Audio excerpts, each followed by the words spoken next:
patients per day. So we have 11 operating rooms, of which only 3 rooms are open. So we have 6 operating rooms, 2 endoscopy rooms, 2 DR, and 1 CS room. The average census for that OR is 1 per day. Our medical equipment are not enough. We have incomplete medical equipment. We have incomplete OR instruments. We have incomplete laboratory services. We had no immunology, bacteriology, and blood bank. The basic services for a hospital are outsourced, like the rehab, the ICU, endoscopy, laparoscopy, dialysis, and the CT scan, which is a single slice CT scan. Okay, so we also have issues with our local government. We have no business permit, we have no occupancy permit, and we have no building permit. Why? Pwede nga ba yun? Well, when we came in, there's this issue in open space. Well, we have a business permit, pero the business permit is being given to us on a quarterly basis. So we are still licensed to operate. Kaya lang, the main issue of the local government is the open space issue. The open space issue is, it's a requirement of leaving at least 40% of the property line open. So the building should not have occupied the entire property line. So we are addressing this issue, and last Friday they have already inspected the building again, and then we will try to get those permits. Okay, so comparing 2014 to 2015, 2014 we have 24% occupancy, and we have 36% occupancy in 2015, which is a 50% increase in occupancy. Now, this is a very important slide. So if you look at this one, the blue line is our revenues, and the red line is our expenses. If you look at the blue line, this is increasing naman at 61%. No? We have increasing 61% in revenues. Kaya lang, if you look at our expenses, we are increasing by 67%. So if you look at the increase from 2014 to 2015, you'll see that the increases, yung expense natin is increasing faster than our revenues. Ibig sabihin nun, if we don't do anything with our operations, we will continue to go to lose, right? And then probably, if we don't do anything, we have to close the hospital kasi it will continue losing money. Okay? So, what do we have to do? So, this is what we see in our forecast. So, we're doing forecasting. Since we have been losing in 2014, 2015, and 2016, we still foresee a loss in 2017. So, within the 5-year, up to 2018, we will continuously lose money. Ito kasi yung recovery period. If you look at our at the space between the expenses and the revenues, medyo lumalapit na sila, di ba? So, ibig sabihin nun, we're catching up on our expenses, on our revenues. So, if you look at 2018, medyo nag-break even na tayo. Nag-flip na sila. And then, if we will continue with what we are doing, if we will continuously improve our revenues, then we will break away from our losses, and then we will earn money na. Yeah, in 2019, 2020. And then, dito magiging masaya yung mga shareholders natin kasi during this time, when we will continue to earn money, then the shareholders will also earn. So what do we need to do? So this is a template coming from the group, from our Mount Grace group, no? So to increase our profitability, we should have our marketing and our physical plant We should be cultivating our relationships with our stakeholders. We should enhance our efficiency, and we should strengthen our diagnostic and therapeutic capability. And underlying all of this is our culture, our HR, our human resources. So we have to do all of this to to achieve our goal of being a profitable company. So, in our marketing and physical plant goals, we will be advertising through the TODAs, the jeepney toppers, and the tricycle tarpaulins. If you have noticed, some jeepneys already have the toppers, no? May mga toppers na sila. Makikita nyo, kahit gabi makikita nyo yun. Reflectorized yun eh. So, we made it reflectorized, kaya kahit gabi makikita yun. Hindi yun blurred na, ganun. Even the tricycle tarpaulins are reflectorized also. Makikita niyo siya. We covered Calamba to Muntinlupa jeepneys para yung coverage natin is within the Laguna area. We will establish relationship with our nearby communities, the companies, and the schools. We will tie up with the nearby standalone clinics and line-in clinics.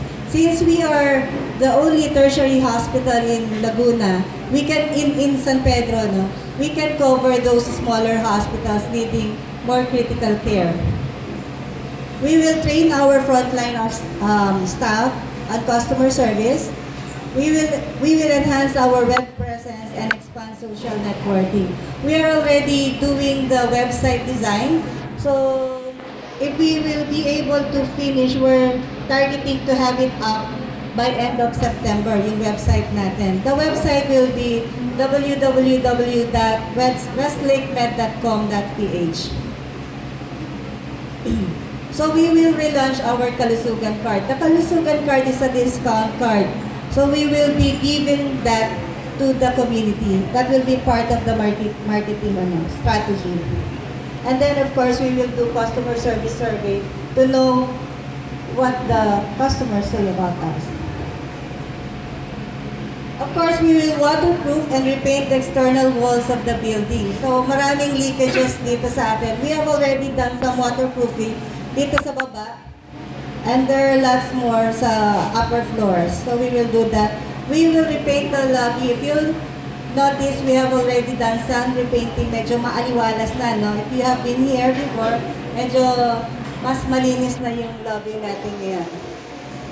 We will repair the facade and signage including cladding. If you have passed through the front door, you'll see yung start ng cladding natin. So we will do the cladding at the front. We will have the signages at the back to get more visibility, especially at night.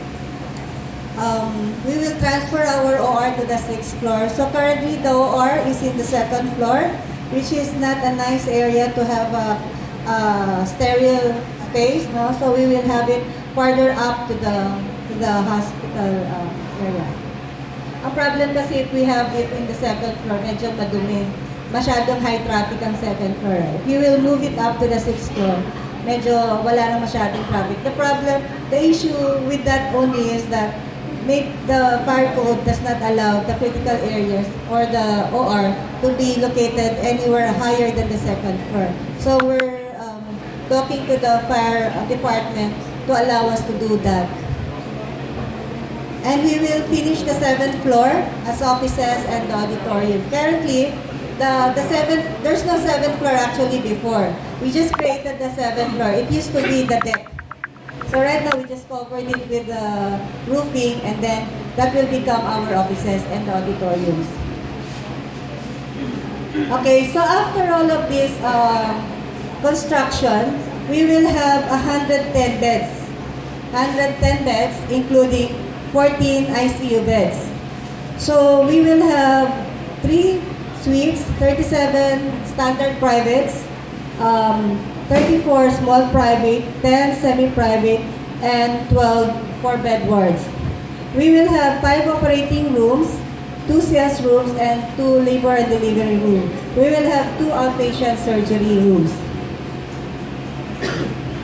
Okay, so medyo malabo pero this is the proposed the proposed look of our building when we finish everything, sans the terminal here and the parking here. So it does look good now. So we will have the signages here, and then the signages here, and then at the other side, the signage also.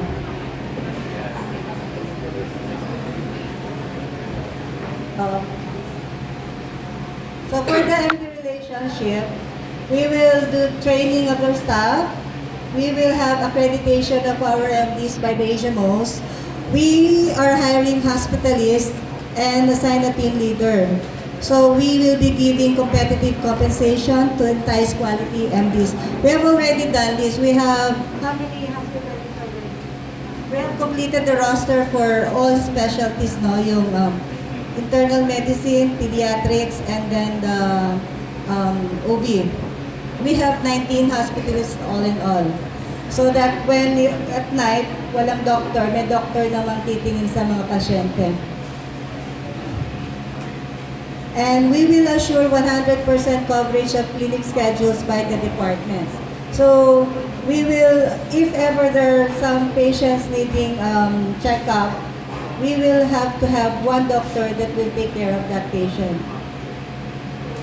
We will establish a checkup center manned by a generalist. This will also handle yung corporate accounts natin, our HMOs, and also the employees health clinic. We will have a classification of the doctors with their respective privileges and benefits, and then we will strengthen the medical staff policies and procedures. For efficiency, we will adopt the Athena training program. This Athena training program is a training program provided in Manila Med, hospital subsidiary of Mount Grace. We will be formulating policies and operating procedures standards. No? We will rationalize the headcount of 1:6 nurse-patient ratio. So yung nurse-patient ratio natin will be 1:6 per patient para mas maganda yung care ng nurse sa patient natin. We will improve the reporting capabilities of our HIS, our Hospital Information System. So we will strengthen that to give us more data and to give more timely reports to the management. We will improve our admission and discharge process. No? To make it faster and more efficient, we will be redesigning our admission and discharge processes. And of course, we will use our network, the Mount-based network, to have a good negotiation power, to negotiate lower price so that it can also lower the prices of some of our medicines and medical supplies. So we will strengthen our outpatient services. We will currently, siguro after this annual stockholders meeting, we will be inaugurating our CT scan. It's a 16-slice CT scan. We have installed it already. So it's an improvement from a single slice CT scan.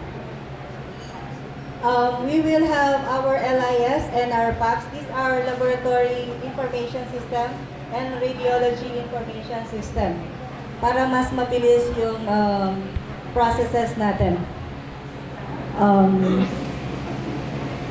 If we are lacking in radiologists, we can tap on our network to get the radiologists. Again, we will be training the personnel, and then of course we will be formulating the policies and operating procedures, and we will have a complete specialty services. These are just proposed services, pero they're not yet that final yet. For culture building, to improve the performance of our employees, we will do performance evaluation. We will install HR system. And we will develop a competitive recruitment scheme, including coordination with the network for hospital and manpower requirements. We will be developing a job leveling structure and then develop our corporate vision, mission, and values. And then we will be developing programs to engage our employees. So just to repeat, this is what we will be working on to achieve this forecast. Thank you.